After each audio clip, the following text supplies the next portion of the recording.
Welcome to the Cincy Postcast presented by LASIK.com, where better vision equals better calls.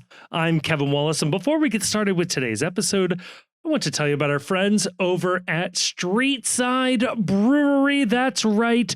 Our good friends at Streetside are sponsoring this and so many other episodes of the Postcast. And why not? They are my go-to place to watch away matches for FC Cincinnati. And hey, I don't know if you've looked at this, but FC Cincinnati does not have a home match in June. Ooh. So, if you are looking for a place to watch FC Cincinnati matches, Streetside Brewery. They are over in the Columbia Tusculum neighborhood, a really great spot. They've got a nice outdoor patio. They've got a really nice interior, tons of TVs. It's a really good time. It's a really good atmosphere. Great people there. Go check them out. They've got a beer for everybody. And if you don't like beer, they've got spirits and others as well. It is a really cool time. So go check out our friends over at Streetside for all of your FC Cincinnati away match needs. And on today's episode, well, we actually found a little bit of FC Cincinnati news to talk about. Folks, it's a transfer rumor. That's right. We are getting close to the summer window, which means transfer rumors are going to start popping up, and this is a fun one. We break it down. Is this somebody that you could conceivably see joining FC Cincinnati? Do we have the roster space and the roster spot for him? We break it all down. And in part two, since this is our mid-season off-season, we finally got back to it. It is Rebel Moon Part 2. That's right, folks. We did part 1 last off season, before the season. And we took this opportunity to finish out what was supposed to be a 6-part movie epic. It looks like it's just going to stop here with these 2 movies. So you put that all together, you got yourselves a lovely off season episode of the Postcast.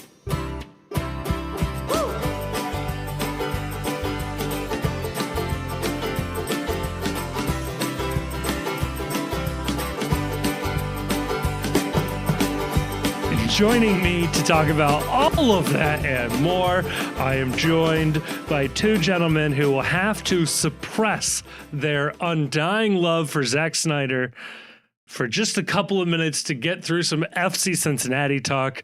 I am joined, of course, by the Chief and Grayson. Grayson, are you annoyed that we got something of a transfer rumor so that we might actually have some FCC to talk about? Or are you glad we get to put off talking about Rebel Moon Part 2? I'm always happy for a transfer rumor. I think transfer rumors it's why we follow soccer. Yeah. Trophies are nice. Going to the games, can be fun. Take it or leave it. But the most important part of your soccer fandom is thinking about what players could be on your team other than the players that are currently on your team. Yeah, no, it's absolutely true. It's only one team wins MLS Cup, but every team can make a blockbuster signing that changes everything, or a non-blockbuster signing that you convince yourself will change everything. Like a transfer rumor is like the universe opening up you to possibility. It is the fulcrum from which multiple other universes spring into existence. Yes. And in that moment, I can imagine the possible universe where everything turns out in its best and most me-friendly possibility. Yes. And also, I think not only the possibility of the rumor that you have, say, in front of you, the one that is offered up for consideration, but the mere existence of a rumor tells you somebody's out there shopping. We're working. Things are out there. If there are no rumors, you might assume the team is happy where they're at or is unable to make a move.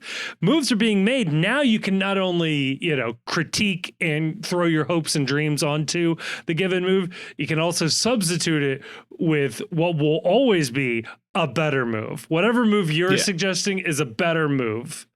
There's also the idea too that even if your team isn't out there and you don't hear rumors, you can convince yourself as well. You can hype yourself up by saying, hey, it's like Lil Wayne said, real G's move in silence like lasagna. Like Chris Albright is out there. Yes. He is working on something so big and so earth shattering.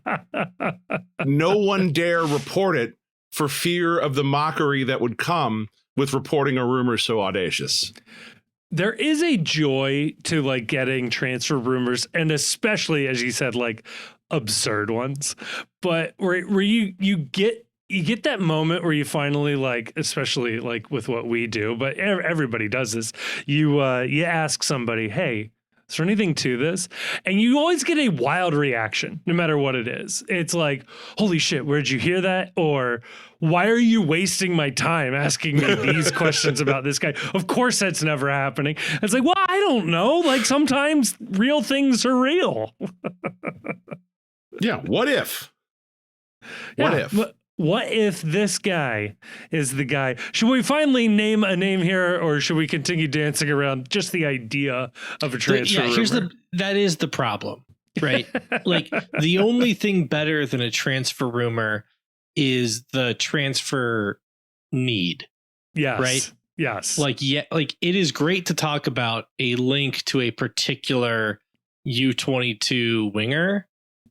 What's better is thinking, oh yeah, we're going shopping for a U22 winger. Yeah. This is like the part of your world moment of being a fan. This is the I wish song of fandom, right? This is the like, let your imagination go wild, go on to Transfer Market, look for somebody who's 22 years, born in 2003 or later. Yes. And who's valued at under 10 million euros on Transfer Market, right? The world is your oyster. You can talk yourself into anything, right? Look at this stuff. Isn't it neat? Right? You want thingamabobs? I've got spreadsheets with at least 20. Yeah. And then, you get a name, right? And the name is great. We know what's better than the name? The list of names. Yeah. The binders of names. Yeah. The only thing I would put up there, though, Grayson, is the name. Sure. Always good. Give me a good team. I don't care if they've never played a minute. If I've heard of the team that they currently play for, that will also increase my hype. You could tell me, oh, this kid plays for Manchester City. And you go, wow, incredible. And by Manchester City, we mean he has appeared on the bench of their reserve team twice last year. Hell yeah. Bring him to me. He will fix everything. Right. I mean, we've been in a situation with like, I would call it Kyle Scotting. Yeah. Where it's like, you ever heard of Newcastle? Oh, so baby. is he. He's also heard of Newcastle. He might have the phone number of a player you've heard of in his phone. Maybe not, to be clear, no, but there's maybe absolutely not. There's no proof of that either. So,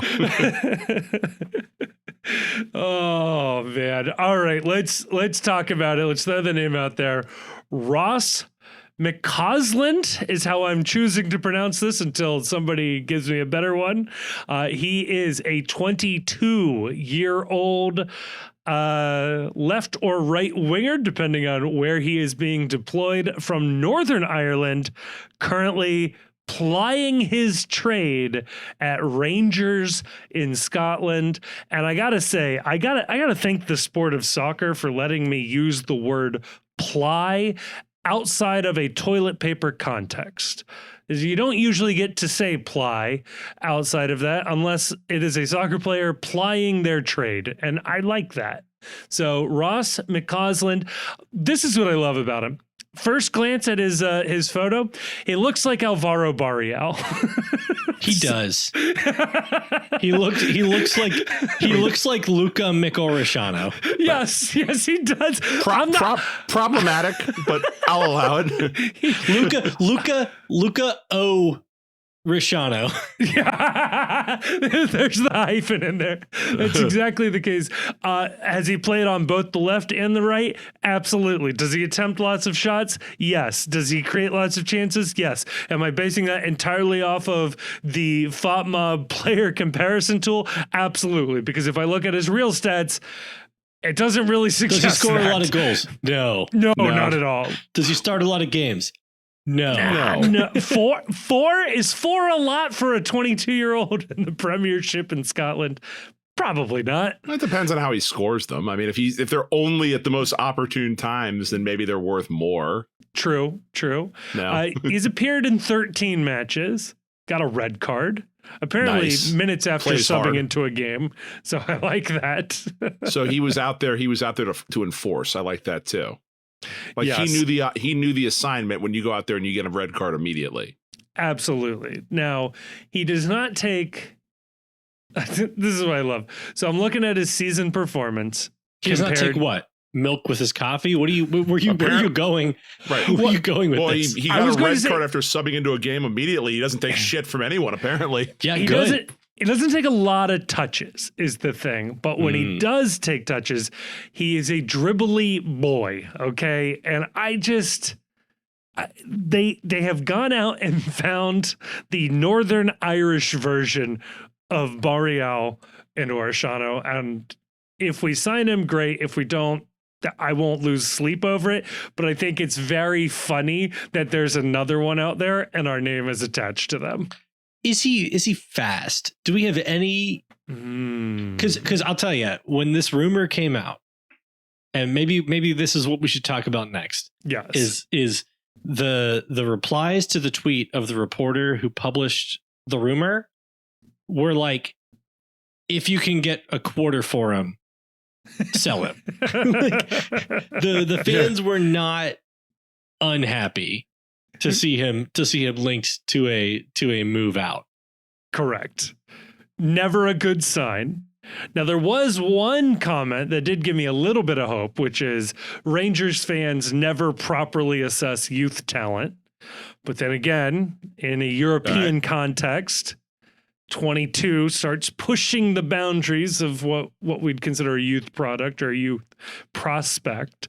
I will say, though, his season performance, he only put up just a hair over 300 minutes in the Premiership. If you sort by his per 90, and it shows like how he did versus midfielders there, I'm seeing a lot of green. I'm seeing a lot of successful dribbles. I'm seeing a lot of touches in the opposition box. Dispossessed appears to be high. I don't know if FOTMob is just going higher is better or whatnot, or that's better.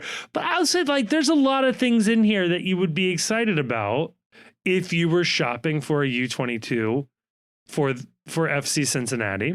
And I think it's important to point out that while, yes, FC Cincinnati does not have a lot of budget wiggle room, I will say via the publicly available data, according to my math, they've got plenty of wiggle room, and I'm happy to share my evidence for that. But they have enough money to pay a transfer fee for him, and I think he would be on wages that would fit comfortably, especially at the halfway point of the season, into the U22 initiative roster position. Yeah, I mean, if he's a U22, it doesn't matter what the transfer fee is. Correct. So, and I do agree, Kevin, that they should, even though the union has conspicuously not released salaries yet. I don't want to have to say release the tapes to the players union, but even though, I would. like, basically the last, 3-4 years, they did it the equivalent of like 3 weeks ago by clockwork. Yes. Waiting for those Club World Cup payouts. Oh yeah, maybe that's the reason. But they should have enough room for U22, and this is a guy who, given his track record, if like he should not command too much salary than to be a U22. I'm actually stuck thinking about when was the last time we signed a player and they overperformed what the like departing fans were saying about them. Because I feel like we've been sold a bill of goods on guys before. But like, what were the instances where the fans that were getting rid of the player was like, dude is a total bum. Can't wait to see him be gone. I mean, Orishano last year. Orishano? Yeah. Orishano. I don't know that. What was the reaction to Barrial leaving? I don't remember there being a reaction. Yeah, he was young. But which might also be a sign, right. But yeah. But like, I'm thinking about all the times where it was like, oh, how excited we were reading the comments about Kamahilo Makocho. Yeah. And dude sucked something fierce.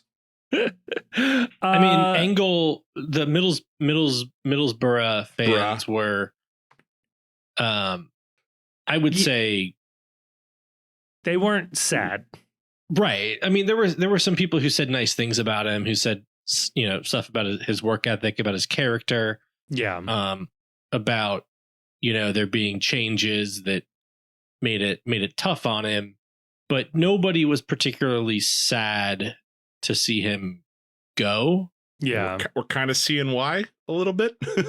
Yeah, I mean, I think yeah. I see a lot that I like from him, but significant deficiencies. Right. As a wingback, absolutely. Yeah, as a wingback for sure. If we move to a back four, I'm curious to see if he's like I'm left center back curious for him, especially in the coming games with, you know, Miles gone. Yeah. With Hagland out, with Miazga maybe out. Sidelined in some way. Yeah. We'll see. I would not be shocked if we see him starting some games at left center back, and I have a very open mind. Yeah. To that. So going back to Ross McCausland here, do we assume he is then a plug and play, not plug and play, but he would be slotted into the wingback role in this case? I would think so. Yeah. Okay. Yeah. I would think he's slotted into the wingback role, unless the team is planning a formation change, but there is absolutely no evidence to suggest this team is planning a formation change. So until you see evidence of this team moving away from the wingback system, when you have a player that is an out wide player, I'm going to assume that they are being signed and rostered specifically for the purpose of backing up Corey Baird as one of the reserve wingbacks. And I do think that the team has a pretty good track record at this point. It's fair to say, of taking players who were, let's say, unconvincing at winger and getting production out of them at wingback. Yeah. I don't know if McCausland has played any wingback. I neglected to look that up, but I will say he appears to have been mostly unconvincing as a winger. Yeah. Which brings him halfway to being like a pretty good wingback for FC Cincinnati. Yeah. The position offers the ability to be surprising to a team. So I think that you don't need to always be on. You just need to be able to pop up and surprise teams from that position. And we've seen over the years how that's been deadly. And that's been a sort of calling card for FC Cincinnati, to just have that outlet and have somebody with those skills way out wide, either driving the attack up the wing or late arriving up the wing. I mean, yeah, it'd be fun. I also don't think at this point, like, you can't put too many hopes and dreams onto a U22 player. Like, obviously, you hope he comes in and does awesome and pushes Orishano for his starting job and is incredible. But I mean, if you're signing a U22 that is in fact 22 years old, I mean, that is more in the realm of a player that I would hope that you're going to get some production out of, and that's not just someone who is a sign and develop back of the roster type of player.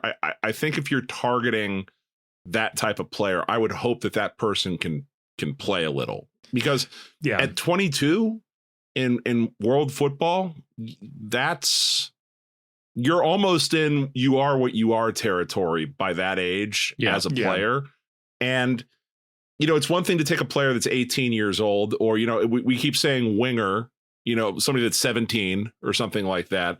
But like, that's a player where you're like thinking that there's going to be a development lag time, and they might get some run with the 2 team. They, need minutes in training to develop. And if you have something, maybe it's an investment property, 22 years old, you're going to want that player actually doing something out of the U22 spot. And we've seen a lot of teams around the league get good minutes out of U22 players that are the older U22 type players. Yeah, I think that's fair. You also have Angle is on a loan deal. I'm not sure he's convinced enough that you would absolutely lock him into the roster next year. I wouldn't be shocked if he's back by any means, but I don't think people are clamoring for him to be back like we were, say, with Orishano last year, where people were debating whether or not he was worth a DP tag last year. Right. So if anything, he'd be sort of insurance depending on how that plays out. But yeah, I think you're absolutely right that he would be somebody that would be expected to contribute in some way, shape, or form, ideally more. Grayson, remind me on the U22 initiative thing. Let's say the team does sign him and registers him day one of the window. How long is he allowed to be a U22 designated player? Until his year 25. Until his year 25 season. Okay. As long as he stays salary compliant, meaning gotcha. His salary is under the max budget charge, which this year is like, I don't know, $743,000 and change. Yeah. And goes up every year. I think over the next like 3 years, it's going to get close to, if not reaches exactly $1 million. I found a please scouting report from last year about Ross McCausland. And they say, when we envisage a winger, it's a speedy flanker at full pace, using width and beating men before either crossing / assisting or scoring. And then they say that they talk about DeMarcus Beasley being different. They say, as of DeMarcus Beasley, they say he was much more of a metronome and anchor. He never really beat defenders. He tended to receive the ball in that position, safely hold play up on that side of the pitch, and then distribute it to the other attackers around him. In short, he didn't beat men. He was the support act. And that looks very much the type of winger McCausland is. He just doesn't cross. He barely gets balls into the box, and he doesn't beat too many defenders. What he does do is similar to Beasley. He presses, contains, runs, and is usually in a good position to help support the play around him. I liked most of that. There was a tiny part of that that felt like a dig. Yeah. For reference for people, DeMarcus Beasley played at Rangers for 3 years. So yes, that would explain the why they're using him as a reference point. It was a winger who converted to defense, to be fair. That is true, and proved to be a pretty effective late career wingback. Had a pretty successful stint both in Mexico and very late in his career with the Houston Dynamo from that position. So this is from April. It's a headline. Ross McCausland, quote, stupid, unquote, and quote, not good enough, unquote, as Rangers exit on the cards. Oh, okay, good. Is that when he got the red card? Yeah. Good. Love that for us. So we should expect him here any day then. I mean, if we signed the Northern Ireland DeMarcus Beasley, I wouldn't be too upset. No, I wouldn't be too upset either. And again, like, what's the worst country to get a DeMarcus Beasley from? The Faroe Islands. Yeah. Right. So like, if we got like the DeMarcus Beasley of Sri Lanka, that would be like, we're cool with that. We're going to do that. We're not going down this road. Fair enough. I am actually accepting of all DeMarcus Beasleys. All DeMarcus Beasleys are welcomed on my team. Except that DeMarcus Beasley from that one country, and you know which one that is. The Vatican City DeMarcus Beasley. Cardinal Beasley, if you will. Beasley from Fort Wayne, Indiana, I think. That sounds right. I think so too. Doesn't he like own a lower division team there, or do they fold? Both of these things sound correct. Without knowing anything about it, I'm going to bet they folded. Personal life in 2020, Fort Wayne FC announced Beasley's addition to their ownership group. They have announced plans for USL League 2 to USL League 1. I don't know if that happened. They look like they're still in League 2, but they're thinking about moving up to League 1. How about that? That counts for something. Thinking about lots of stuff. There you go.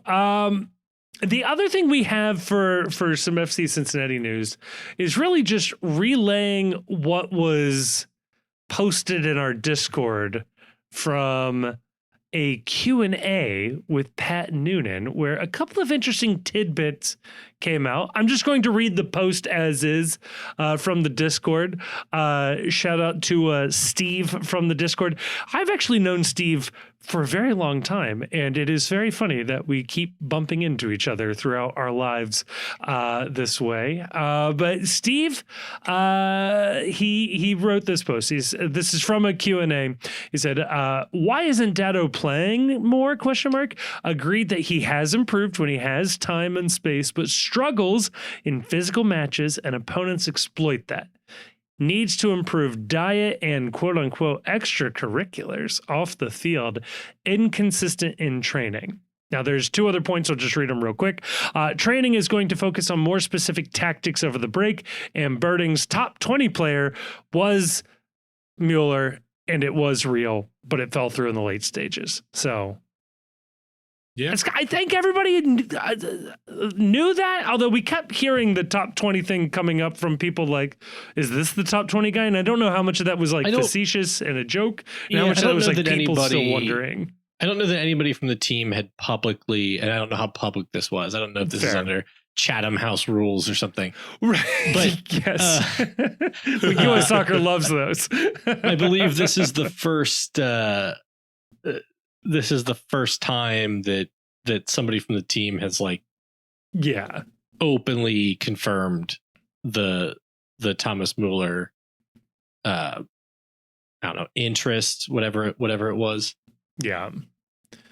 And I think Chief, you brought this up, is that he made sense as, a Max Tam player, but as soon as you started to have to spend a DP spot, it would have resulted in reconstructing the roster a little bit, or just assessing was he going to be worth that much money? And I think it's pretty easy to say no, which feels right about this. Yeah, it felt right about that. And the thing that I heard, and I think that this is pretty well sort of known at this point, was that the plan with Mueller was get a Max Tam deal, and then, for lack of a better way to phrase this, NIL money on the side. That if you come play at FC Cincinnati, we are only prepared under our salary structure to offer you this as a salary.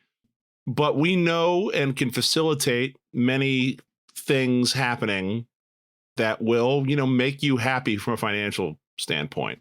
And what I heard was that that's all well and good, but when you're a player of Thomas Mueller's stature, and when you have that national and international pedigree, and you've played at Bayern Munich for your entire career, there's a point of pride in terms of what the number on the check looks like. Yeah. And the pride would have been hurt by what the number on the check looks like.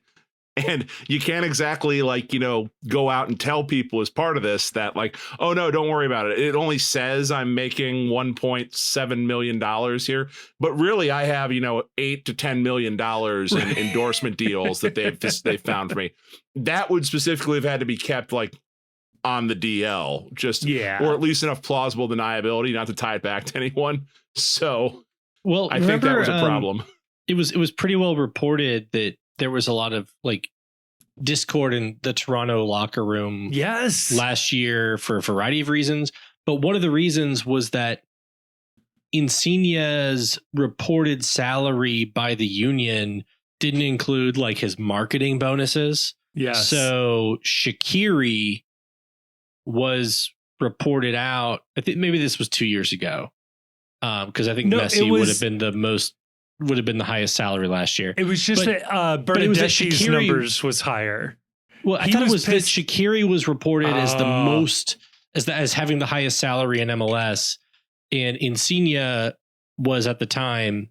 This must have been 23. Yeah, was at the time the highest paid player in MLS, but the problem was like part of his salary was like marketing bonuses, right. So it wasn't reported out in the union salary dump, and that pissed him off.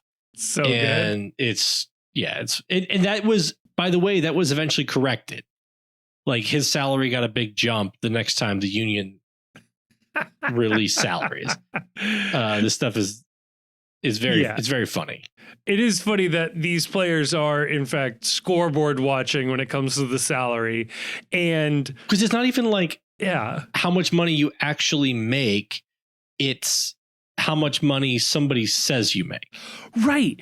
But from this source. With Europe, they don't actually publish the real numbers, and I understand the players' unions numbers are, very accurate if you make a lot of the assumptions they do and things like that. But yeah, it's the first time somebody with some authority is putting an actual number to it. So yeah, I can see those guys, and then especially established players like Muller, Insigne, Bernadeschi, Shaqiri. Yeah, they're going to compare each other, and they're going to go, well, I'm better than that guy, or I've won more than that guy. I should be on a higher number. Yeah. So that's hilarious. Also with Muller and with really anybody, and this I think plays into one of the other answers Pat Noonan gave at this Q&A. Yeah. I don't know how motivated I am to pay money for any new players to join the team until like they show they can get more out of the players they already have. Yeah. And I don't mean to, I guess I do mean to be a little critical, but like if I'm ownership, right.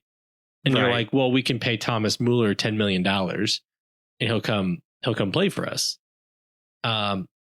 I'm probably looking at how the team has played so far this year and thinking, well, why? Right. Why should we do this? Are we one good player away from our goals? Right. And it is like, I do think that the team probably needs to solve some things before I'm willing to write like big checks. Yeah. For new players.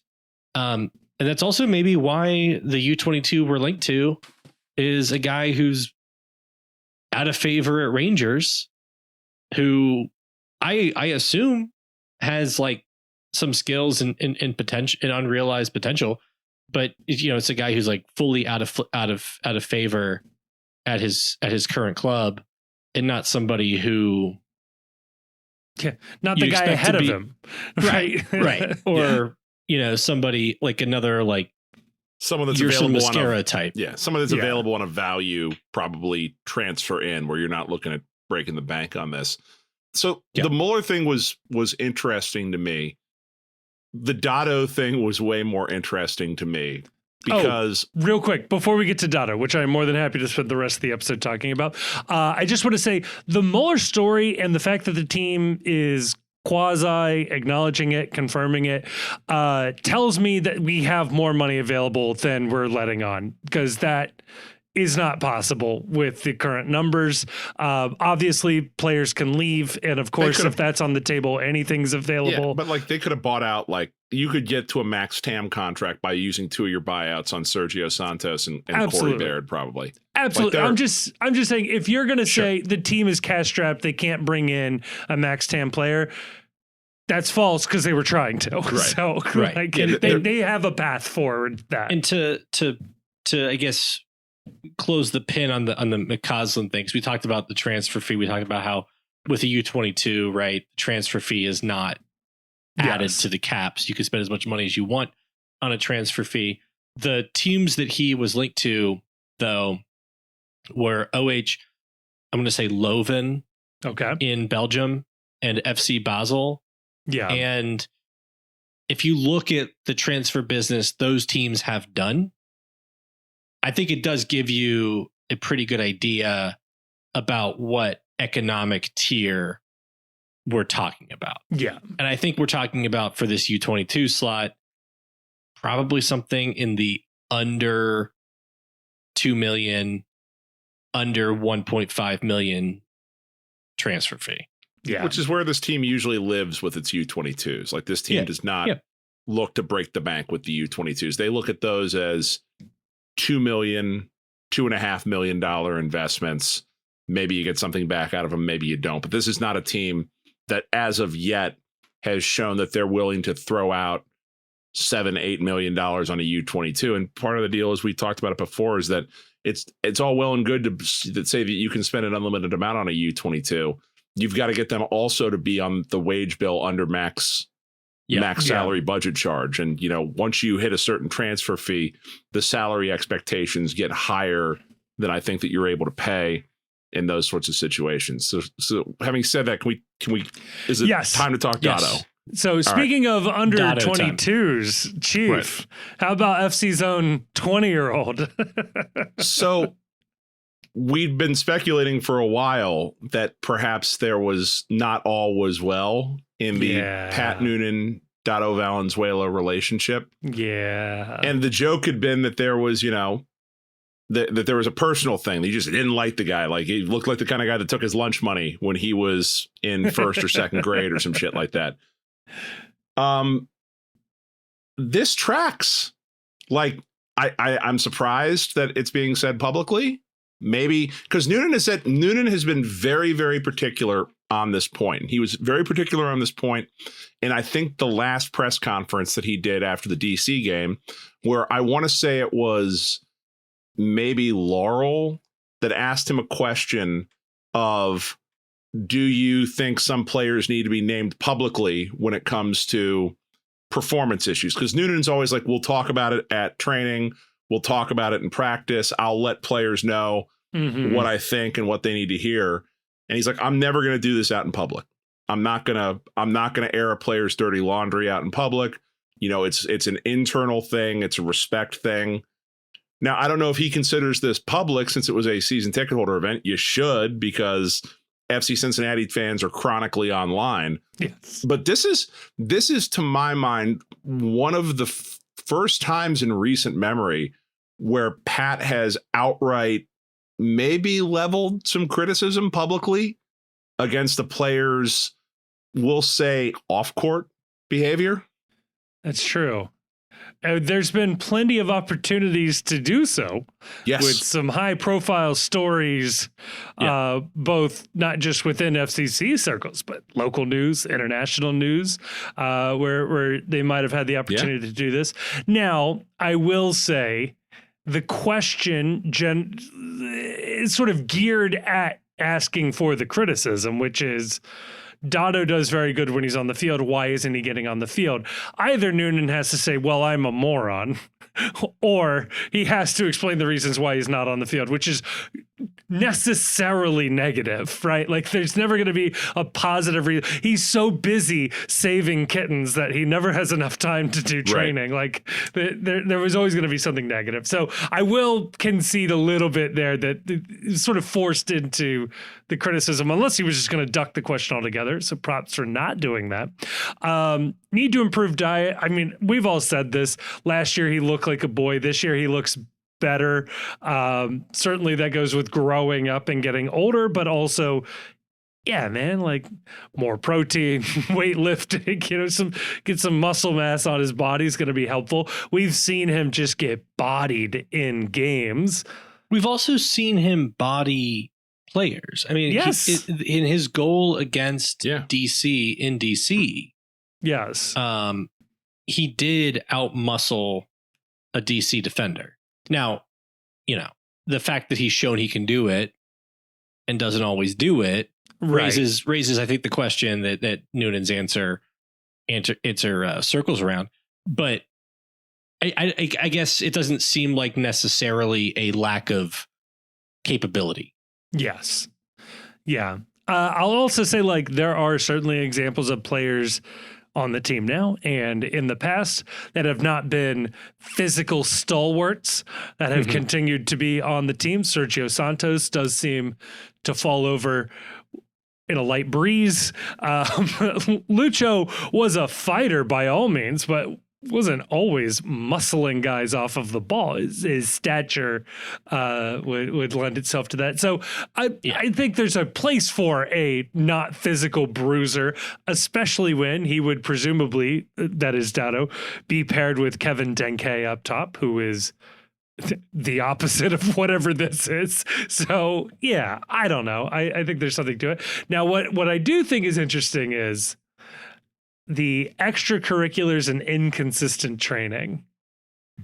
Yeah. But so hold on with the diet though. Do you think that the diet wasn't a problem until Kevin Denke showed up and he looks so good and he is so just absolutely chiseled that now Pat realizes that there's another level and that he needs to start expecting more of some of these guys when it comes to, you can treat your body like a temple, but maybe the temple that we're seeing, like the Greek god temple that you get from Kevin Denke, and not so much like, the gas station off the side of the highway that has some, religious themed t-shirts that maybe we're getting out of some players.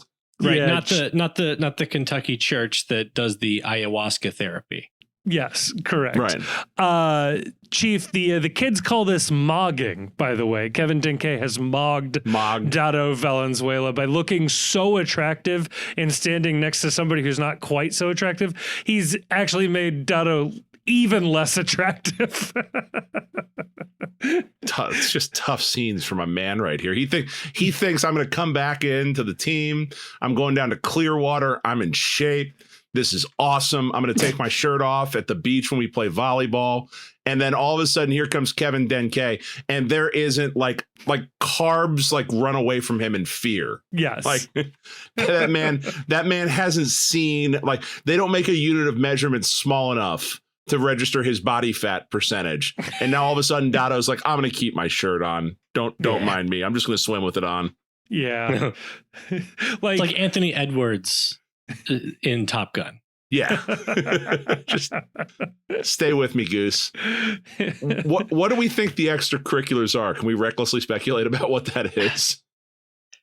So there's a part of this that says, yeah, anything you say is inappropriate and slander. Now, what would be the funniest thing, though? What if he has like a crippling addiction to Pokemon Go? That like he's missing training, he's missing valuable like weightlifting and cardio, and because he's got his phone out because somebody told him he's got to get to a Pokestop at some point, and like he still hasn't gotten over the game from when it was popular like 6-7 years ago. Yeah, he's got like the trackers, like the additional trackers you can buy, and it's interfering with the club's own fitness trackers, and it's caused problems with the actual data collection. It's clearly chicken jockey. whatever chicken jockey is, Dado's addicted to it. Yeah. Dado gives off Fortnite vibes, not Minecraft vibes. I mean, it feels like half the team is addicted to Fortnite. So. I will tell you, whatever he's doing, whatever he's into, it's definitely going to be something that I don't approve of. Because yes, every time I learn about something that like a 20-year-old is doing in the year of our Lord 2025, I think he probably shouldn't be doing that. But I don't know. Like the team doesn't have. I guess here's like a lot of guys on the team aren't performing. Right. The team doesn't have the luxury of taking goals off the field at this point in time. I mean, maybe the tactical instruction that they're going to give them during this break that they apparently, I guess, like just thought of. I like that. Is going to be the magic trick, but to date, the team does not have the luxury of taking goals off the field. Yeah, I don't care how many hours of Minecraft this guy plays. Right. What if it's like a Ted Lasso thing, and Noonan is just really concerned about this young man's future, and it's like, damn it, winning isn't important this year. It's helping Dado Valenzuela become the best man he can possibly be. And he's going to learn to appreciate salad. He's going to learn to put the Xbox controller down, put the Nintendo Switch down, and get down to the basement and build a home gym like Kevin Denke. And our season's success is not measured by trophies. It's measured by what version of Dado Valenzuela comes back next year. Okay, Kevin, your thoughts? Speaking of diet, by the way. Oh, sorry, please. Kevin, but I just want to interject. This team gets Chick-fil-A catered into the locker room.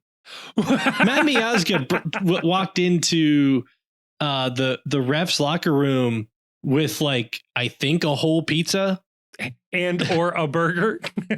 Like, if you're feeding, if your kids have a bad diet, maybe don't cater Chick-fil-A into the locker. I don't know. Like what's? I will say though, Grayson, what are they providing them? You're slowly sliding down the path of every cliched English manager who gets appointed and like bans ketchup from the training grounds. Sure, and I know Jurgen Klinsmann was like pretty draconian about diet, and that rubbed some players the wrong way.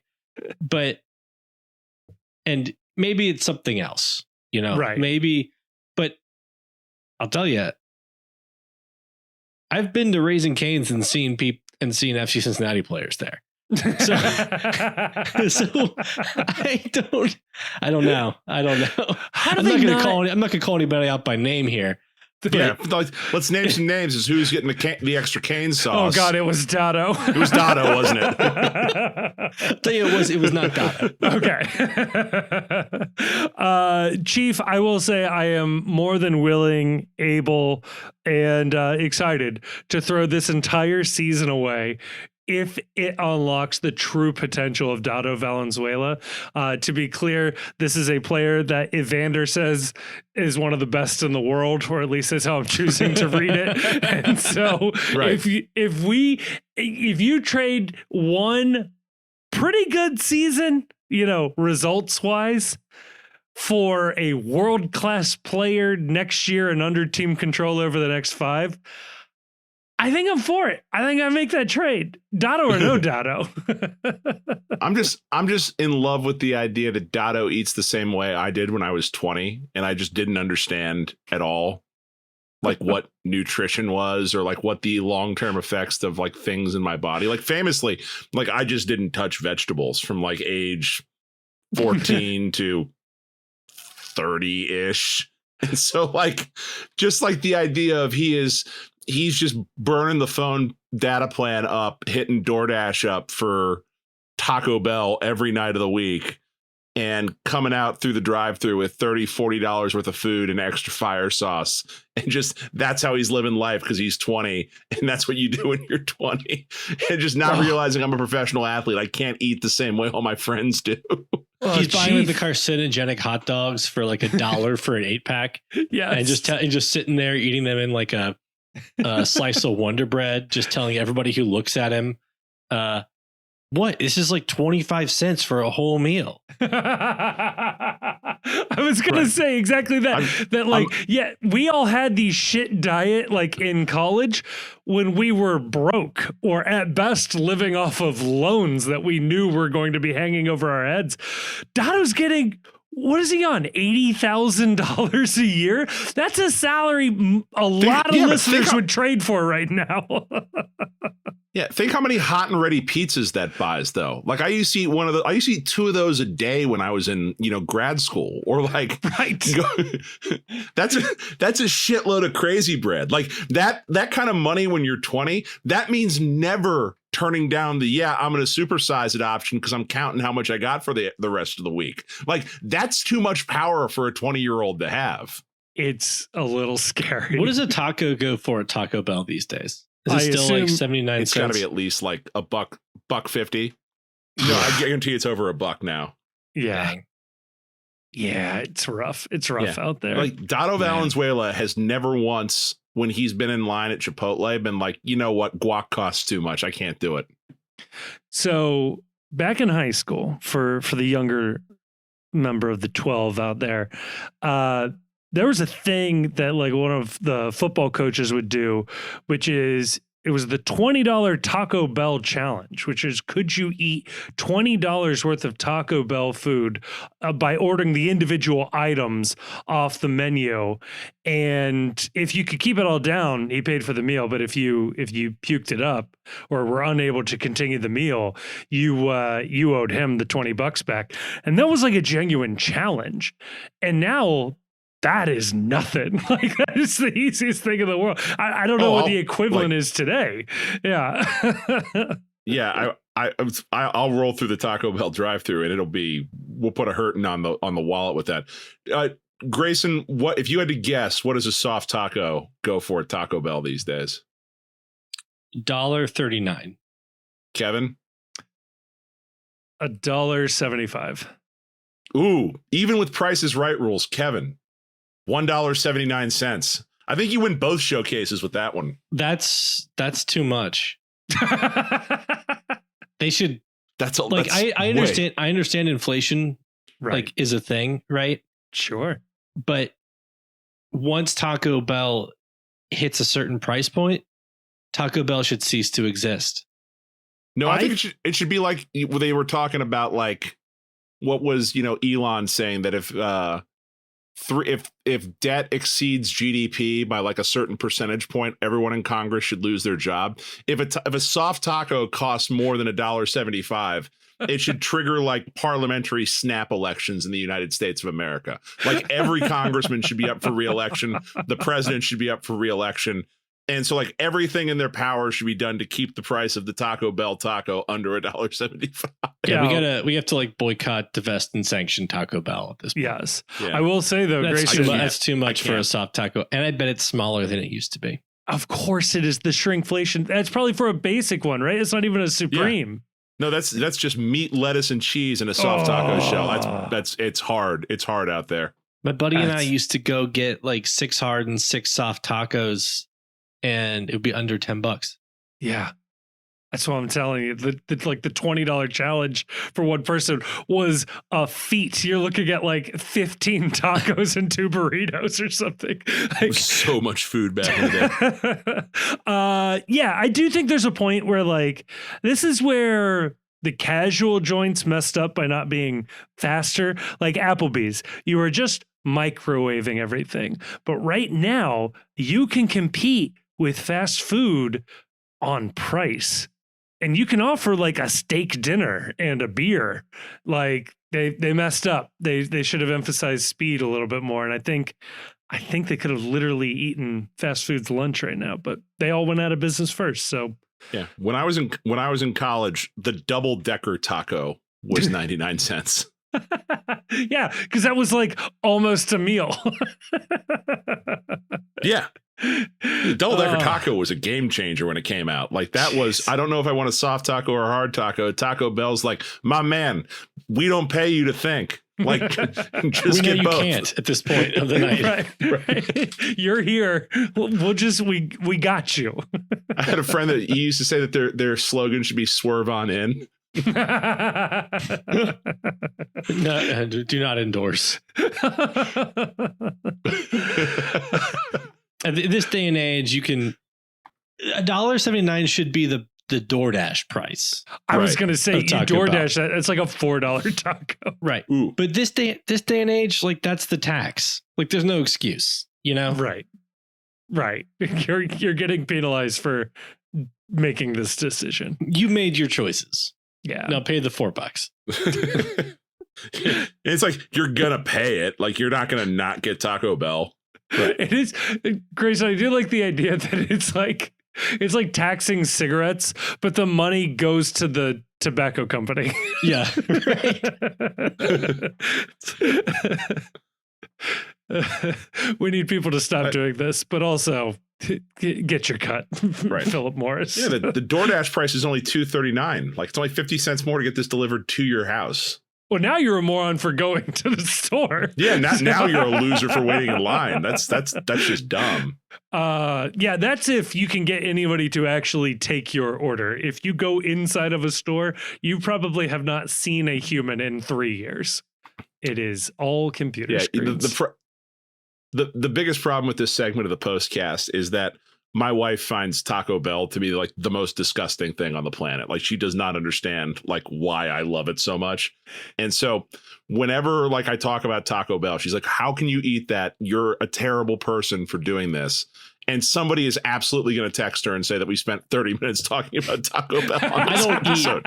I don't eat any of this stuff. Well, first off, you're a liar. No, I'm not lying. It's not by choice. It's by, I don't know, opportunity, I guess. Are you being forced to not eat Taco Bell? Do you need help? That's got to be the next segment on an away days is we've got to order an irrational amount of Taco Bell back to the Airbnb or the hotel. Part of my kind of like central thesis of living is I try to limit the amount of conversations I have to have about things. And if I you host a podcast, it's a great idea. If I got Taco Bell, I would have to have a conversation about like why I chose to get Taco Bell and if it was really that good. And like, so it's not worth it. It's always better in your head. I will say that. The idea of Taco Bell is always better. At all times. All right, that will finally, I think, conclude our FC Cincinnati portion of the podcast. Obviously, we need to eat it so that Dado Valenzuela doesn't. Like he needs to see what the effect is on the rest of us.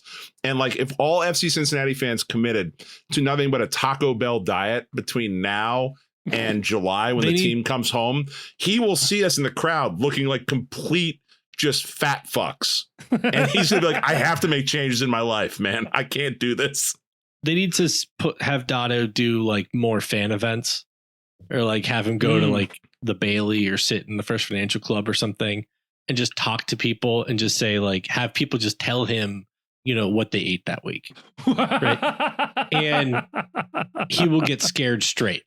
He just hasn't gone out in the community of Cincinnati enough. A scared straight program for Dado. Or we need to have Yuya Kubo be his accountability buddy, where it's like when he goes to Chipotle, Yuya's like, no, my man, salad. It must be salad. Sometimes beans always the same. Sometimes cream sauce. Yeah, right. Always the same. Sometimes cream. That's it. That's cream sauce. The zen of Yuya. Yuya probably brings his own crema, right? Like he's like, I don't want sour cream on that. I bring my own container of crema to the right. No, it would be very funny if like you like when he's at the line, he's like goes is like, I need to see that that's good before I take it. Like he goes behind the counter and is like sampling to make sure it's like no from the back in the refrigerator. Yeah, from the back. we need to open a new one. I love Chipotle with little wooden spoons so you can try all the ingredients first. This chicken is corked. We need to get a new one. Quality control expert Yuya Kubo. He's not doing much else these days. The cream sauce sommelier walks out. I'm so sorry, sir. We handpicked these cows. Right. With this, I would recommend a pairing of barbacoa. Yeah, this goes nicely with a Diet Coke. All right, let's stop beating around the bush. It is time for Rebel Moon Part 2. In Part 2, which means Part 2 of this podcast will be called Scargiver.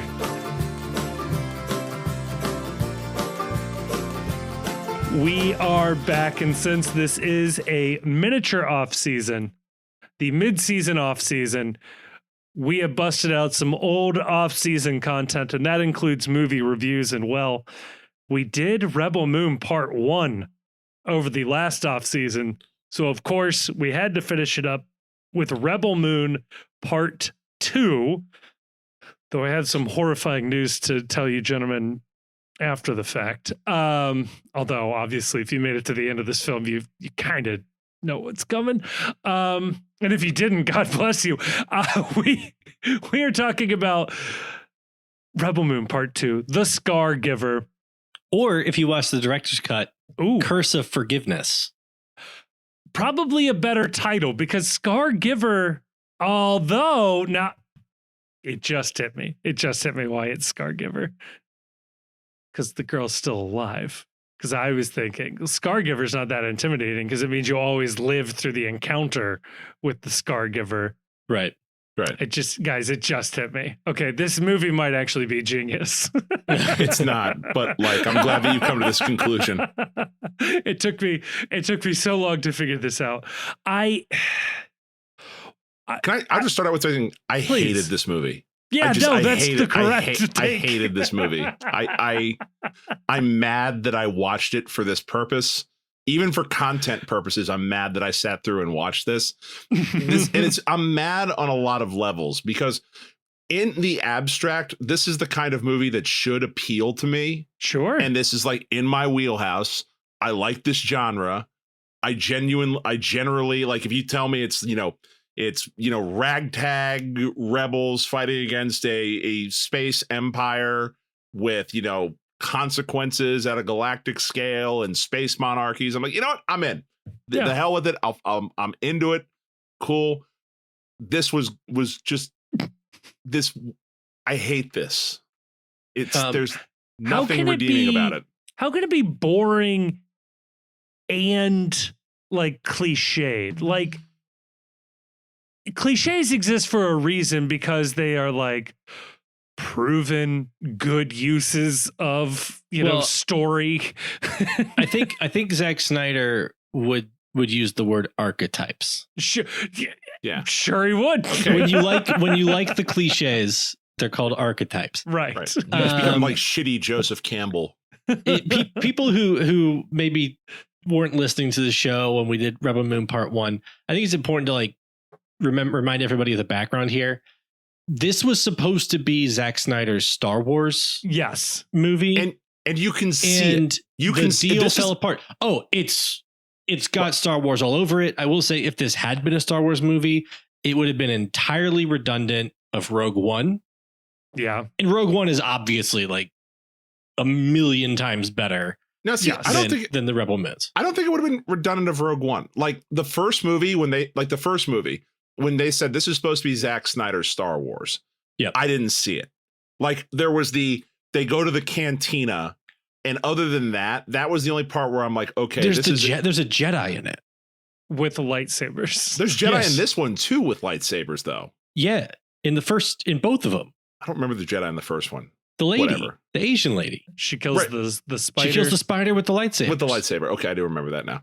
But no, like this one, it's like this one is much more on the nose with Star Wars, where you can tell me it is a planet of, people being oppressed by the Empire, and the thing in the sky, the ship, is a Star Destroyer. And they go up to destroy the Star Destroyer. The Dreadnought is a Star Destroyer. Or a Death Star. Yeah. But the Dreadnought is a Star Destroyer. It has dropped down a bunch of AT-AT walkers that are advancing on the village at the same time that like the stormtroopers are coming in, and they fly a TIE fighter up to the Star Destroyer to blow it up. Also, and just get to waltz in, like that's not an issue. It's literally a plot point in Star Wars that they show up with an old code, and like there's multiple scenes explaining like why it's problematic, and it is sort of strongly implied that they let them in to let them fall into a trap. None of that exists in this. Like, if you're gonna, I'm pretty sure that's the correct reading of Return of the Jedi. Yeah, is they know that they're sneaking in, and they let them sneak in on purpose. But there's because code. Vader wants to trap Luke. Right, but there's a code, and there's like a code check, and it's an older code, sir, but it checks out. Like that's what I'm saying is like there's the pretense of security. Yeah. So I think in this movie though, it is different in the sense that Joe Village just scored on LAFC, by the way. That's very different about this movie. There is like a kind of like a chaos going on in the moment. Sure. Where you could they're just like they're like it's the heat of battle. Okay, so that's very Rogue One. I'll agree with you on that. Just like that, once the plan gets launched, it then becomes war is hell, fog of war, where everything goes to shit as soon as the explosions start happening. I will say, like, the first version had one of the most repugnant scenes I've ever seen. Yes. And even that, and I'm not going to go back into it. It's just even that being the case, the second movie is worse. Yeah. So what I don't understand about this movie series is, like, Star Wars is inconsistent with technology about like things that feel very advanced and things that feel very like antiquated by modern sensibilities, mostly because it was written in the 70s and they're still trying to like shoehorn 70s tech into the franchise. I like that Star Wars has bad computers. I like it too. It never changes. I know. I like it. I like the plot point. I like the fact that it's very clearly now being retconned into this idea that they had an AI uprising at some point and they're never going to link computers ever again, like Dune style. I love that. This movie, though, the tech is bizarre. Yeah. Like they do it. There's an entire montage of them farming where it's all hand tools. It's legit like 20 minutes. Like Amish farming techniques. Well, they are like Amish people. No, they're space Irish, which is like another problem. No, they're space Norwegian. Space Irish. They're space Mennonites? I think they're space Sylvania Dutch. No. Yeah. No, space Mennonites. No, because this is another trope I hate in science fiction. It's that when you need to have a population of people who are simple, poor, but like genuinely good people, you just make them space Irish. Like, they're not Irish, though. They're all dancing Scandinavian. jigs and shit like that. They're all Scandinavian. All the actors are Scandinavian except for Scory Stoll, who puts a Scandinavian accent on in the first movie before he gets his skull crushed in. But like all the actors who play these people are Scandinavian, and to my ear, it's a Scandinavian accent. It sure is a Scandinavian accent, but what I'm saying is they behave in the way of Irish peasants, like it's doing the just dance. White people stuff. No, because they do the same shit in the Red Rising books, where like all like the lower class are all fucking space Irish, and it's like the shorthand for these are good people. See, they dance with one another and they play music and they cook and they share meals, and it's just they're doing jigs with one another and whatnot. Okay, well, I have a question about that aspect just in the movie. Please. Okay. So, Chief, you mentioned the Longhouse. I confess that I was not familiar with this term, the Longhouse, until fairly recently, when a bunch of like Nazis on Twitter started using it. The Longhouse. Now I'm confused that if I know it, so please explain. So it's this whole thing where the idea is that like, and like I'm not endorsing this idea, to be clear. I'm just describing it. Right. But the idea is that like men are becoming like feminized, essentially. Okay. They're getting put in the Longhouse, which is where like women and children go. Do or something like that. Inside chores is the implication. It is where they put the women and children in the battle at the end of this movie. Yeah, right. In the Longhouse. In this movie, people in this movie would not stop saying the word Longhouse to the sense where I was like, what is Zack Snyder trying to say? Like, is Zack Snyder on like Nazi Twitter with Sean Baker? And they're both like just like observing this stuff. And a couple of things stood out to me about like what the, I don't know, ethos behind the movie is, whether it's intentional or not. Right? Yeah. You have this group of like trad white people, right, living like rustically, idyllically, in a community where it's like perfectly homogenous, Yes. right? Largely technology free. Largely technology free. They're pretty libertine with their mores, like pretty non-judgmental about how people pair up, but I think still very traditional in like what the goal is. Yeah. And then, Cora goes in there and she gets in a relationship with one of these guys. And the way that their dynamic is it's very typically like she is in the masculine role and he is the damsel. Right. Okay. He's useless. She's the warrior. Like he is the damsel. Yes. He's like femme coded. He wants the relationship more. He has more longing.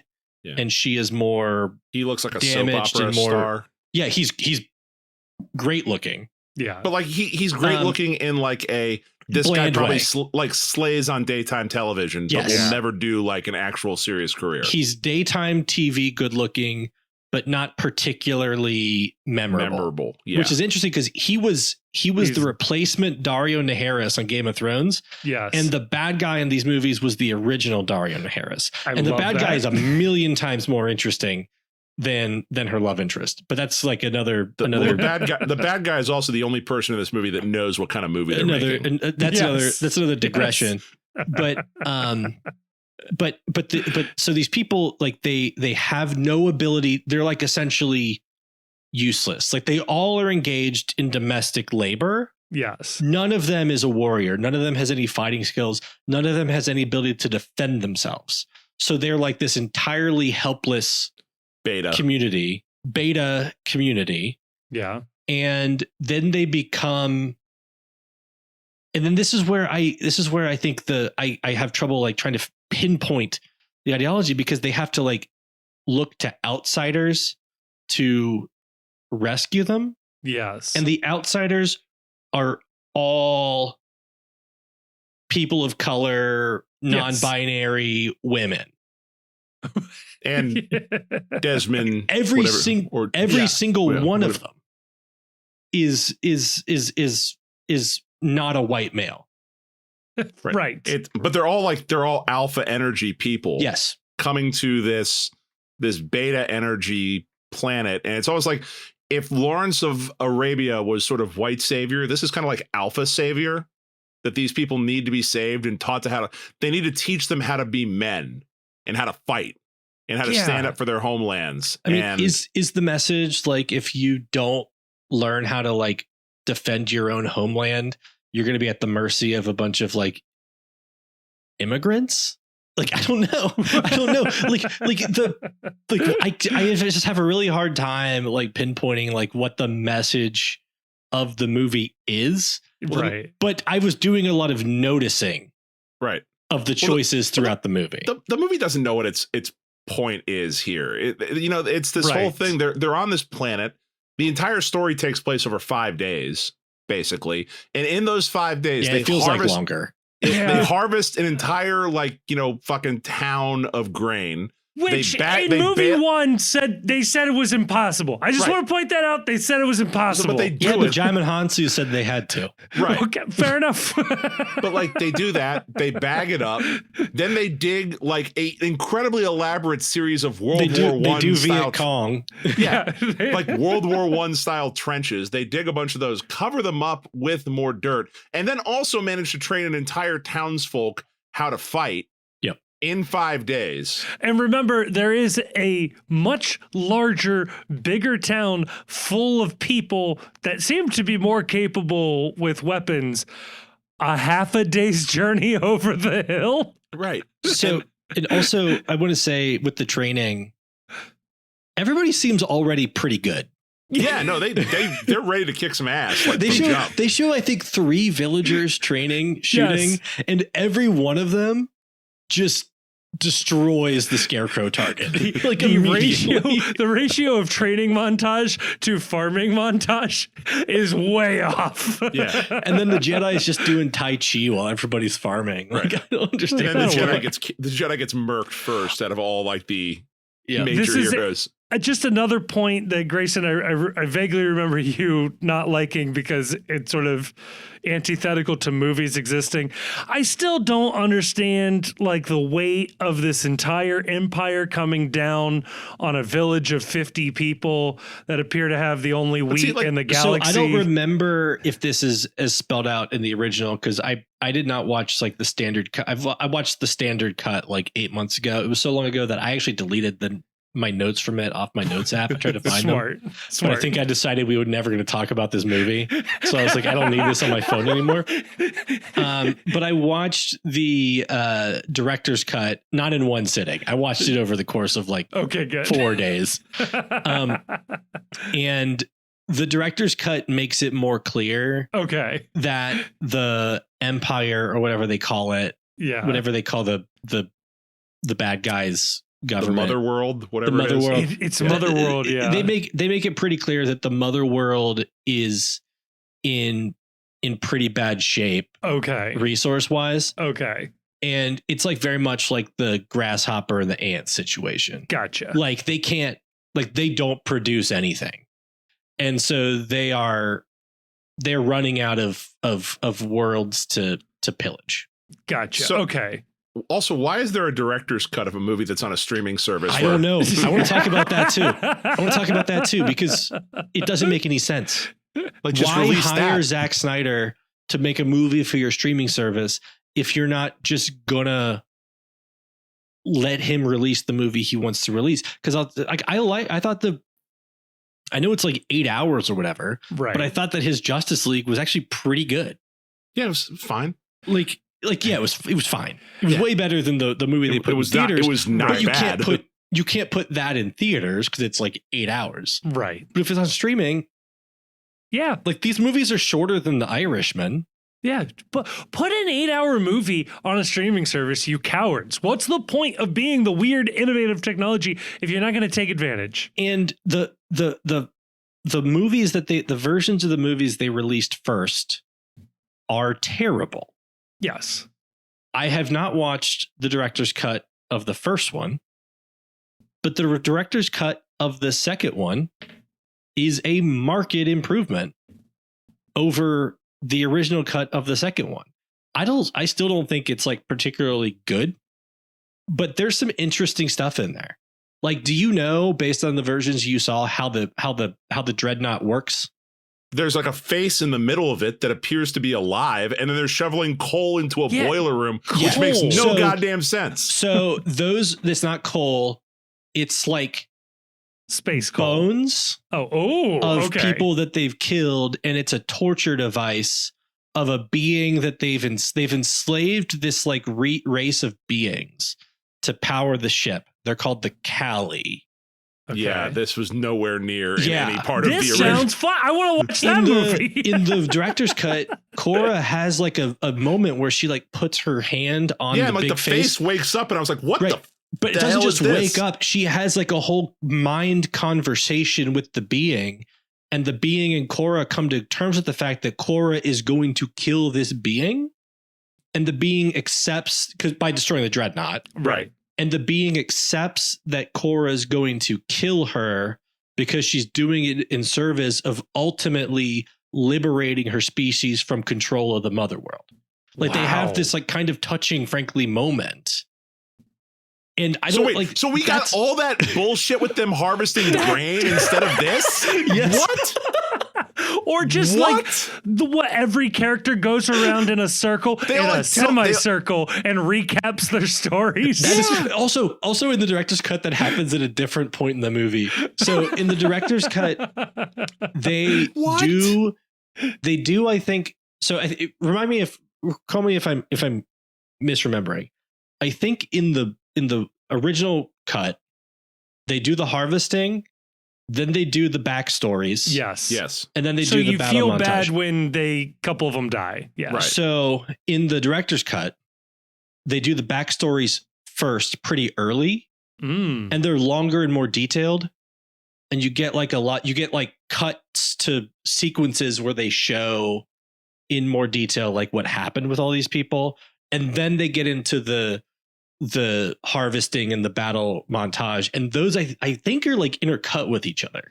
It would be so funny if the director's cut version of the movie was the same movie just with fewer farming bits. The director's cut is actually shorter. Right. The original movie is 2 hours and 5 minutes. The director's cut is 2 hours and 10 minutes. But like they included 40 minutes of more material by eliminating slow-mo and getting rid of all the farming montage. The other thing is the director's cut is like hard R. It is violent and other stuff too. Okay. Like, so like their little hookup is a little more intense, I'm guessing. Yeah, it goes on forever. Because like that's funny because I actually was like thinking like that's a lot of restraint for Zack Snyder right here that like they make out and then all of a sudden it just cuts to them having pillow talk. I'm like, I'm sure he wanted to do more here. It's super long. I will say, and this is true about the first one, they are gorgeous looking, and the folks doing the visual effects, I thought did a good job. I have a note. I have my notes app as well right here as I was taking notes. I think the movies are inconsistent. I think they look great sometimes and look terrible other times. Yeah, I was gonna say the stuff, everything that happens on the planet is really good. I think that the fighting is, it feels there's weight to it, which I think doesn't happen a lot in science fiction films where everything can feel a little fake. Right. Like there doesn't seem to be like, that doesn't feel grounded. So I thought all of that was really good. In the director's cut, when people get shot, their heads like literally explode. You see people's heads get like cut in half and stuff. It's crazy. Like, what is this? But I thought that all of the space CGI is terrible. Like the spaceships and stuff. It looks like PS5 level CGI, and I just, it is incredibly inconsistent. I think that the effects, you can tell where they rushed it, and especially in like the montage scenes, they do one montage where they go to Space Britain for the one guy who is like a prince, and like it's like he goes outside and there are like birds attacking spaceships around like a not Big Ben type thing when his mother inexplicably jumps off a balcony to commit suicide, and they don't explain that at all. But like that CGI looks like a cutscene from a Final Fantasy game on a PS2. Yeah, that's fair. Okay, that's fair. Maybe I should rephrase it. There are moments of this where it looks gorgeous. How about that? Also, for some reason, in the scenes that are new on the director's cut, Korra's skin is like a different color. So they did reshoots then, probably, or there was extra. Yeah, or they like didn't finish stuff in post or something. Yeah, like they look different. It's weird. That's funny. So, there is like a little bit of continuity missed in the director's cut, but it didn't bother me, and I did have a better time watching the director's cut than the original cut. Well, if like heads are exploding, that's just good clean fun right there. It's still, I think, hard to justify this entire project, but they probably should not have done the original cuts at all. Yeah, right. But like I just don't understand. There are so many, it's like this movie was written as they were going along and they forgot what they were doing. Like by the time they got midway through the movie, they forgot why they were writing it. Yeah. They forgot what they were there for. And they're like, the hell with it. We paid for pyrotechnics. Let's blow some stuff up. Because like the whole plot is, which I thought was good. This was the first moment where I thought there was good writing. It was like, okay, we're going to defend the village. We need to defend the village. It's like, well, they have a dreadnought. They're just going to glass the thing from orbit. Right. No, if we put all the grain in the village, then they won't be able to blow the thing up. But then they proceed to blow the village up anyway when they bring the walkers in, and they're just lighting the thing up just with like Gatling guns and lasers and whatnot, and it's like, well, you're blowing all the grain up. What's the deal here? So I don't remember if they did this in the original cut, but in the director's cut, they come up with the plan of decking the buildings in the grain because they think that the main bad guy is dead. And they have a conversation where they're like, well, he wouldn't care. Like he would just blow us all up. Yeah, and she's like, but you don't know about whoever's replaced him. Yeah. Like they're probably more desperate to come back with something. So it sounds like the director's cut was just a lot of like, rebuttals from Zack Snyder from like online criticism. So I'm curious if they address this one in the director's cut then, Grayson. They get her on board the ship, and it does seem like they've changed their plan. It's not about the grain. It's about capturing Korra. Just go to warp. Just leave. Yeah, why not just close all the doors and leave? Yeah, like warp 5 back to the mother world. She's on board. We win. Detonate. Throw itself into the sun. You've got her. They blow up the bridge of the ship. Do they do that in the regular one? No, she just blows up the reactor, and it's like comedically timed with like the not Death Star scene where for some reason they're using hand cranks to aim the main gun as slowly as possible. This is a universe that can bring people back to life, to be clear. So she gets so she has her conversation with the being that runs the ship's engine. They wire that whole engine room with explosives. Spoiler alert, I guess. And then she gets control of the gun, and they realize, and that's when they realize that she's on the ship when she has control of the gun. Yeah, they don't do that at all in the. And then the main bad guy runs to the elevator because he sees that she's moving the gun to like point it at the bridge. Nope. Where all the officers are and stuff. And he actually shoots his second in command in the head when the guy tries to get on the elevator because he's like holding the door and he's trying to get out. He's trying to get down. And then so he goes down. She blows up the command center, the bridge with the gun, and he goes to find her. And he does say like, we can fly this thing without the bridge. And she then I guess reveals that she has wired the engine room with explosives, and so those go off. So they don't have time to like realize that they don't have time to like get it together to realize that she's on the ship to jump before she has blown up the control center. So does the director's cut not have any of the part where it's like they are slowly turning the crank to aim the main cannon down at the village? It is like a crank done gun, and I think yes, because they miss the village because she has moved it, and then they're like, well, why did we miss? And then she starts to turn the cannon back at the bridge. Oh, well, that makes sense. So they just miss because apparently they're incompetent in the. Oh, really? No, they miss in the director's cut because she has. Damn. She gets to the gun and like kills the guy running it and like pushes it. So do they address this in the director's cut? They have this huge pitched battle down on the surface where many people seem to die, and it seems there's too many people. Yeah, there's too many people. But like then the robot. I was like, there's too many people dying. How many of these people are there? Right, but then like the robot shows up and can't be killed and kills anyone anyway. Why wasn't he doing that the entire time? Where was the robot? There's more robot in the director's cut. Okay. He's like kind of listless because he existed for the purposes of like protecting the princess, and then the princess died, or he thought the princess died. Which was another just wild flashback too. It's like, oh, by the way, I may have committed accused of committing regicide. Right. And then he's brought down to the planet with the troops initially when they try to assault the sister of the himbo. Yeah. Yes. He kills the troops, or helps Korra kill the troops. And then he like goes off and just is kind of like wandering. Am I wrong for thinking that? And actually, there's a whole subplot in the director's cut too of the people from like those aliens that are like kind of bad in the cantina. Yeah, they're spying on the village and feeding info over to the bad guys about what they're planning to do. So the bad guys have forewarning that the grain is like on top of the houses and stuff. And the robot kills those guys and wrecks their communications equipment before they're able to relay that the villagers have one of the ships fixed up that can fly. The ship that eventually goes up with them. That message doesn't go because the robot kills all those guys and wrecks the communications equipment.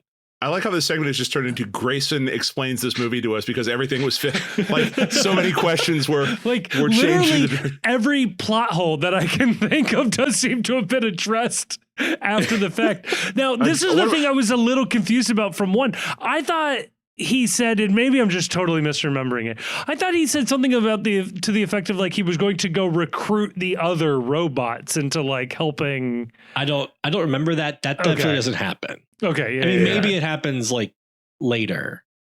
And he does say like in film 7. Yeah, and he does say at the end of the movie that he's gonna like help her because the prince. It's revealed the princess is still alive. Yes. Although that all doesn't. That still doesn't. Hold on. Time out. The whole Princess King stuff. I still maybe the director's cut of the first movie explains some of that stuff more. Yeah, I'm still a bit lost on how this all worked. Sure, but like that was the most infuriating part of this movie. Yes, this is what maybe the most angry because like the last note. That I have 2 last notes on this movie. I'm going to read them word for word for you. These are the last 2 things I wrote about Rebel Moon Part 2. First thing, exponentially better than the first movie, but still terrible. Yep. And then I thought that was going to be my last note until I wrote this. Finding the princess sounds so much more fucking interesting than whatever I just watched. Like, that sounds so much more fun. He clearly thought he was getting like 5 movies. Allegedly, he has 6 ready to go. They've been all canceled though. Like they've been canceled. I think they're all done now. But like. If this was all in service of they're on, like they have to find this princess who's been reincarnated and like allow her to claim her rightful throne, like that sounds so much more interesting than whether or not the space Irish or the space Scandinavians get to harvest wheat for another year. What drives me insane is the movies are not different. Like the protagonists and antagonists are the same. The objective is the same. The overarching goal is the same. Like the space bad guys are there to steal the grain from the village, and the village needs to fight back. That was true in part 1. It is true in part 2. Part 1 only exists to recruit the Magnificent Seven to do, woke 7 samurai, I guess, if you wanted to do that. This could have been one movie. Yeah, yes. Easily. There was no need to have that fake battle at the end of the first movie. Which didn't have any consequence? Had no consequences. It killed off the head of the rebels. One of the 2 heads of the rebels, because the other one comes to help. But I guess it led them to think that they had killed off the admiral. But they revealed him coming back at the end of 1. So like... Right, but they didn't know that. Oh, fair. But like as a viewer... By the way, do you guys remember like a single person's name? I remember Cora. And I think Noble even her name is the bad guy. Noble is the bad guy. Yes. Admiral Noble. Where like I said, the only dude who knew what the assignment was when he made this movie. Yes. And also I think he's good. And also apparently became a super soldier after he got killed because dude was just wrecking. Yes, in the tunnel or whatever. Yeah. Like guy was apparently like Captain America when he came back from the dead. I want to remember the princess's name and I cannot. General Titus. See, I forgot that. Titus. Because like again, it's like it's space Romans are the bad guys, which is another we're making shitty Red Rising is what we're doing right here. Yeah, I don't know what that is, but I'll take your word problem for it. With Titus, he holds that piece of information that the princess is still alive and therefore Cora can be forgiven for all of her guilt. He holds that the entire time. Well, she also doesn't tell him. Like she pointedly refuses to admit that she's the person that like killed her. He knows who she is. Yeah, but she's not ready to tell him. Right, and he's not going to acknowledge it until she. Her name is like Arthur. Atalaeus or something like that. Yeah, something like that. These sound like that's right. These sound like AI names. Like not a single one is memorable. I swear I've played 2 video games. I also think Velt. Final Fantasy VI had the Velt in it. That was where you recruited Gao. He got Velt from Adrian Veidt, right? Because he did the Watchmen movie. Maybe. Oh yeah. And I guess we could probably be close to done with this, but yeah. I kind of would have preferred if she had killed the princess. I think it presents a more interesting scenario. Absolutely. If she had successfully killed the princess, and still trying to find a way to, because the name of the director's cut of the second movie is The Curse of Forgiveness, and the princess forgives her for killing her. Yeah. Right. I think it is interesting to explore the burden of living with having done something terrible and having been forgiven for it. And what you do with that. You could have had a bastard child that they then have to go find to restore the know order. where this is going. If he makes going more nowhere, movies. They canceled all the movies. I know they canceled. You know where it was. You know where it was gonna go. Is she's gonna find out that she is now in possession of the spirit of the princess, and she's been looking for herself the entire time. Yeah, it could be it. That would have sucked. She's been the princess the whole time. Maybe I'm too dumb to understand this. Why didn't she kill the guy that ordered her to kill the princess? Because he was her adopted father. But then fair. But then immediately goes and kills 3 people as she leaves the room. Those people are not her adopted father. Those people are not her father. They haven't raised her from being a child. So the adoptive father relationship, even though it was abusive, and I think she would acknowledge it was definitely abusive. Yeah. His life is still worth more than the princess's. I think by the end of this movie, given that opportunity again, she would take it. Yeah. There's also more. I think that there is more backstory about her relationship with that guy whose name is something like Barnabas. Barius. Yeah. Barial. Yeah. Sarah Bareilles.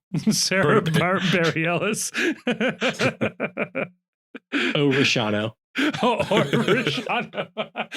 That honestly, you put Noble in a blonde haircut and we got something going. Yeah, we got a U-22. We got a U-22 pacey Irish swinger, Northern Irish swinger. Oh God. Yeah, so they're off to go find the princess. Man, I wonder if we'll get at least novelizations of the other 6 movies, because I can't tell if it was 6 movies total or 6 additional movies. I'd like just post the notes online, because I'm curious where this would have gone. Yeah, because it wouldn't have been good, but now that I've watched 2 of these movies, I'm Wikipedia curious as to where this was going. Right. It's like how when they released the Colin Trevorrow script of Rise of Skywalker. Yeah. Yeah. Or the plot summary. I don't know if they released the whole script, but they released the summary of what would have happened. Yeah, give me some story. And you blocks. At least get to be oh man, that would have been better. Well, the other thing is, you can always imagine the scenes being super dope. Yeah. I'm just there was a headline here. Zack Snyder collaborator says it'll take, quote, an act of God to save Netflix space disaster. Yeah, it's not. No. There is a part of me that wants them to, it's not my money. You keep going and you will eventually develop a cult following that many years down the line will come to refind it and love it. Here's how you could do it. AI. You could do an animated. You could do the rest of them animated, right? That's way cheaper. And you do it as series, yeah. Yeah, and there's got to be enough Zack Snyder people who would because I was on the Reddit today because I was trying to find an answer to something. Is there a Rebel Moon Reddit? And yeah. Oof. And there's people on there putting comments that are like, well, I think you should really watch both the original and the director's cut because they're both really good. And it's man, people will watch anything. Yeah. I thought the director's cut was fine. I thought it would, but this movie, I said it on the last episode. I did not feel good watching this movie the first time. It was not. I felt bad. Zack Snyder. I mean, I agree with you 100%. I don't Grayson. dislike Zack Snyder. I'm not a Zack Snyder hater. I don't or either. Lover. I think 300 is good. It's I liked Watchmen. I think Watchmen. I think I have very mixed feelings. Right, and that's fair. On Watchmen. I liked it, but I respect and understand other people's thoughts on this. I think Sucker Punch is abhorrent. Sucker Punch is maybe the worst movie I've ever watched in my life. And like that's saying something. Greatest trailer of all time. Yeah, no, it got me in the theater, and boy, did I want my money back. And again, like I have not watched the director's cut of Batman vs Superman, but that is another one where people are like, "Oh, the director's cut's good" or whatever. And like, I don't like that movie, but it's a movie. Like, I'll defend. Like, I mean, I'm not very motivated to do this. But like, I think that there are things in Batman vs Superman that you can absolutely defend, right? Sure. And he's got like ideas, and there's merits to the movie that are absent from a lot of other recent entrants in the superhero genre. But again, like, I'm not a particular fan of that movie. Right. These movies are terrible. It's the filmography. They shouldn't have done them. Right. The filmography is tough because the further away you get from 300, just the worse it gets. And for some reason, the more control he gets. I don't understand. I had to go look him up. Like who does he know?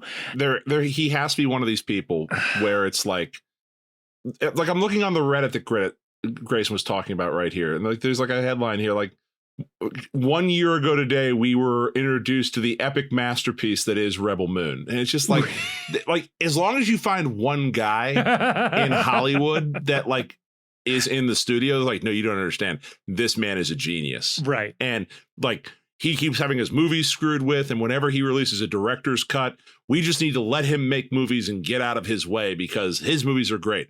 And like, all the other people around him in the boardroom are like, is he playing with a full deck? Like, right. Are we allowed to help this guy make decisions? I do think they should let him do Atlas Shrugged. Oh God. I think it's a perfect marriage of material and filmmaker. It is. He's going to make his Napoleon. It's Stanley Kubrick's Napoleon. This is Zack Snyder's Atlas Shrugged. He's going to make it like. I like that he's a totally earnest filmmaker. Yes. Who presents things, I think, he doesn't ever feel the need to like blunt the gravity of what he feels that he's presenting to you with like a snide comment, or he doesn't like do like little defensive things that a lot of filmmakers do. Because they're worried that if they present something earnest and people don't like it, that it opens up their soul to being mocked by the public. Yes. And so I think I want him to do Atlas Shrugged. I think it would be good. I think it won't be good in all the ways necessarily that Zack Snyder intends when he makes it.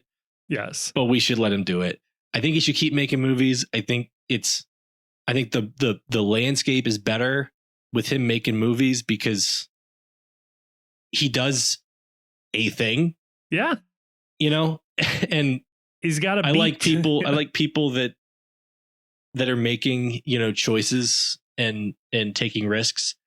But it's very much like they don't all pay out. The only person that won in all this, because it wasn't me having to watch this movie, the only person who I think I will really declare an unequivocal winner. And this is someone who takes a lot of strays. So hand up, you're getting a post-cast fist bump from your boy, the Chief. I know people say a lot of negative shit about you, but Kathleen Kennedy from Lucasfilm, thank you for passing on this. Thank you for passing on this. Thank you for passing on this pitch meeting. It truly goes to show you it's sometimes not what you say yes to, but what you say no to that really matters. Damn, that's a great point. I guess I'll wrap it up on this. And Grayson, I'm going to need your help here. You're more, say, media savvy than me. What is the message of this movie? Or I don't want to say the point, because I think in a lot of ways the spectacle is the point.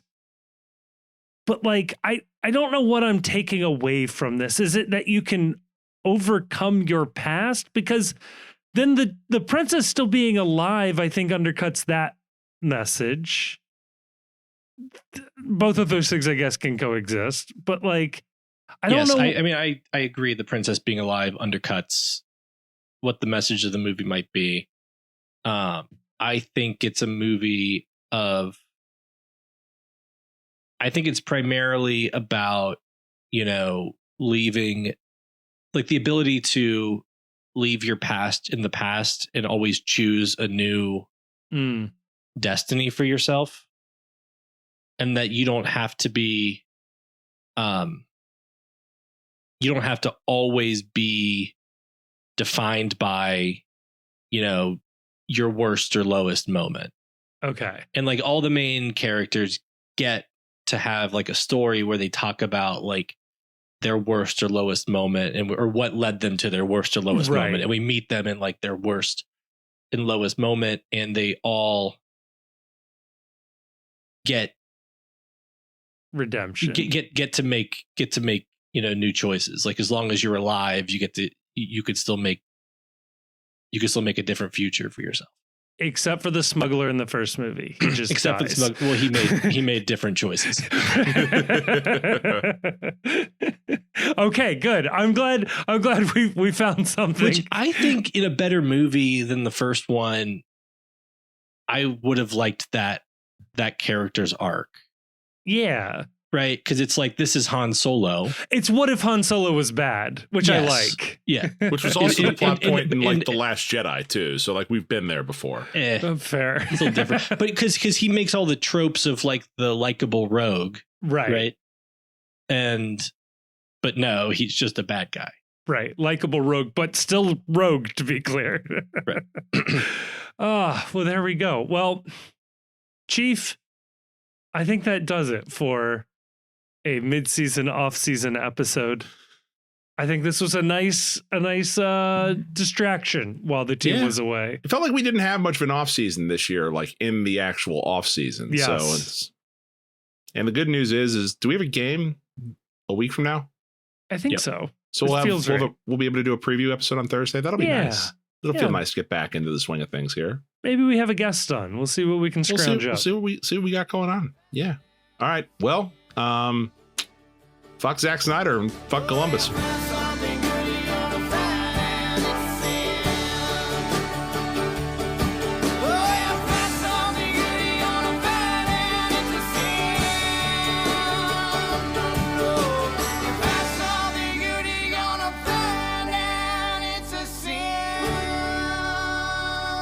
Thank you so much for listening to this episode of the Cincy Postcast. It is a production of The Post Cincy. You can check us out at thepostcincy.com or just click a link in the description to check out some of our written work. It also has links to our social media accounts across all sorts of different platforms, including YouTube, where we are trying to do more and more video content. Please, dare I say it, like and subscribe and leave a comment.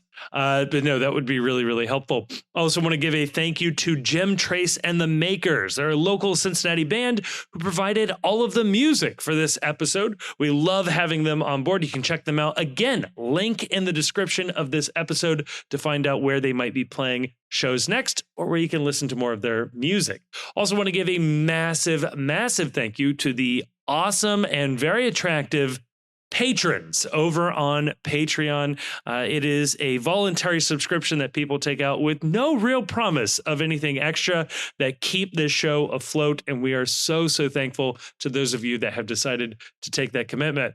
If you do like the show, or at least just want to engage with other people who have listened to the show and want to talk about FC Cincinnati, MLS, soccer, or really anything else, you can go on over to Discord. Again, link in the description. Lots of links in the description where you can find a link to the Discord. That's where we are keeping the conversation going 24/7. It feels like it's a really fun group of people in there just talking about FC Cincinnati. And like I said, just about everything else.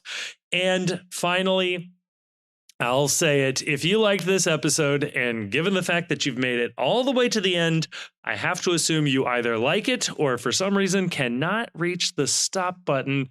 Please share this episode with a friend or family member or someone who likes FC Cincinnati. The best way for us to grow is from a personal recommendation from somebody who likes it. And if that's you, please tell other people. And if you don't have any friends, feel free to give us a review on whatever your podcast platform of choice is. We'll take anything we can get. But again, a huge, huge thank you to everybody for listening to this show. I am blown away that anybody listens to this.